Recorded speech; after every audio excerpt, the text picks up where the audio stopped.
Students, आज मैं आप लोगों को फर्स्ट लॉ ऑफ थर्मोडायनेमिक्स के बारे में बताऊंगा। ऊर्जा को न तो उत्पन्न किया जा सकता है न ही नष्ट किया जा सकता है, उसे एक रूप से दूसरे रूप में रूपांतरित किया जा सकता है। Energy can not be created not destroyed, it can be change one form to another form. यहाँ पर एक क्लोज सिस्टम लिया गया है। उस क्लोज्ड सिस्टम में यदि वो Q एनर्जी को एब्जॉर्ब करता है, एब्जॉर्ब करने के बाद ये गैसियस मॉलिक्यूल के इंटरनल एनर्जी में किस प्रकार चेंज होगा, जिसकी वजह से वो E1 से E2 में परिवर्तित होगा।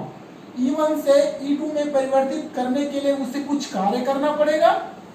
क्यों कार्य करना पड़ेगा? क्योंकि आंतरिक ऊर्जा बहुत सारी ऊर्जाओं का योग होता है, जैसे transitional energy, vibrational energy, rotational energy, जिसके वजह से इसके मॉलिक्यूल हीट को एब्जॉर्ब करेगा और एब्जॉर्ब करने के बाद कुछ वर्क किया और वर्क करने के बाद E2 में गया।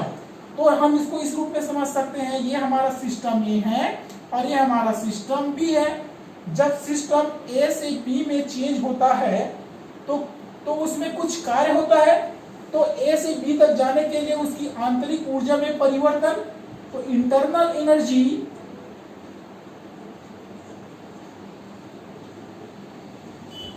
एनर्जी के चेंज को डेल्टा ई से दर्शाते हैं और चेंज ए से बी में हो रहा है, इसीलिए हम इसको हायर टू लोअर लिखेंगे। इसलिए लिखते हैं इंटरनल एनर्जी का change E2 minus E1।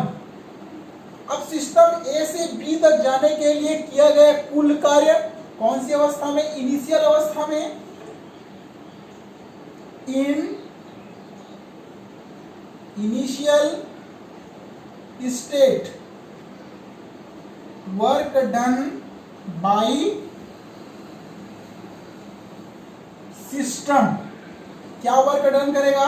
System के द्वारा, क्योंकि वो Q हीट को एब्जॉर्ब किया, एब्जॉर्ब करने के बाद किसमें चेंज कर रहा है? उसके इनिशियल स्टेट की इंटरनल एनर्जी में, फाइनल स्टेट में इंटरनल एनर्जी में चेंज करके W को कार्य को करेगा in final state work done by system is equal to E2 plus W। इसे मानिए समीकरण नंबर 1, इसे मानिए समीकरण नंबर 2। अब समीकरण 1 और समीकरण 2 के आधार पर यदि हम इसको लिखे Q plus E1 is equal to E2 plus W, तो हम इसको लिख सकते हैं Q is equal to E2 minus E1 plus W। चूंकि E2 माइनस E1 को हमने क्या लिखा यहाँ पर? इंटरनल एनर्जी का चेंज, इसलिए यहाँ पर इनके जगह में क्या लिखा जा सकता है? Delta E। तो हम यहाँ पर लिखे Q is equal to delta E plus W। ये इक्वेशन थर्मोडायनेमिक फर्स्ट लॉ के लिए एक्सप्रेशन है। इसको स्मॉल चेंज के लिए del Q is equal to del E plus del W भी लिखा जाता है। ध्यान रखिएगा, W बराबर समटाइम्स P डेल V भी लिखा जाता है और स्मॉल चेंज के लिए P डेल V भी लिखा जाता है। अब ये थर्मोडायनेमिक का फर्स्ट लॉ हमें कहता है the total energy of the system and the surrounding remain constant. किसके आधार पर? जब वो एब्जॉर्ब करता है तो उसकी इंटरनल एनर्जी और उसके कार्य में किस प्रकार का चेंजेस हुआ, उसके लिए हम कुछ प्रोसेस देखते हैं। किस प्रोसेस में क्या क्या चेंज होगा? तो पहला स्टेटमेंट देखिए एडियाबैटिक प्रोसेस के लिए।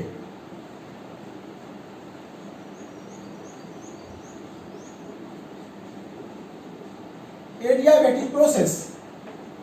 ये एक विलगित तंत्र है जिसमें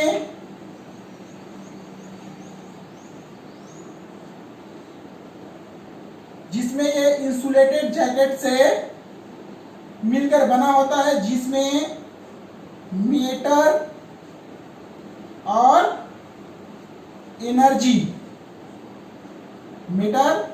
एनर्जी का आदान प्रदान नहीं होता। इसका मतलब क्या है, इस सिस्टम में इसकी Q का मान क्या होगा, हीट का मान 0 होगा, कांस्टेंट होगा। तो अकॉर्डिंग टू फर्स्ट लॉ क्या कहता है,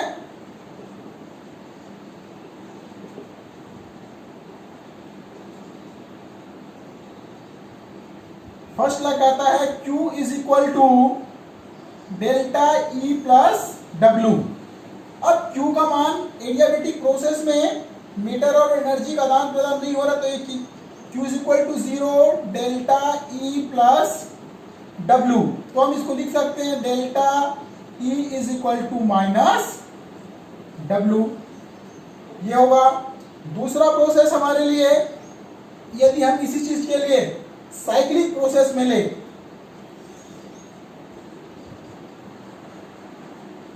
साइक्लिक प्रोसेस चक्रीय प्रक्रम में क्या होता है, मैंने थर्मोडायनेमिक ऑपरेशन जब आप लोगों को बताया था तो उसमें मैंने आप लोगों को बताया था कि इसमें एंथैल्पी का मान delta H is equal to 0।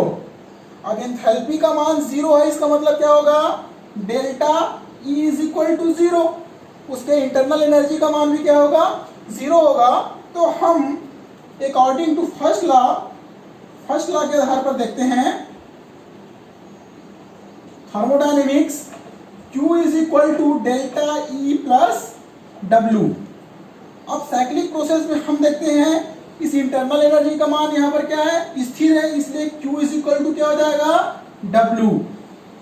उष्मा कार्य के बराबर हो जाता है।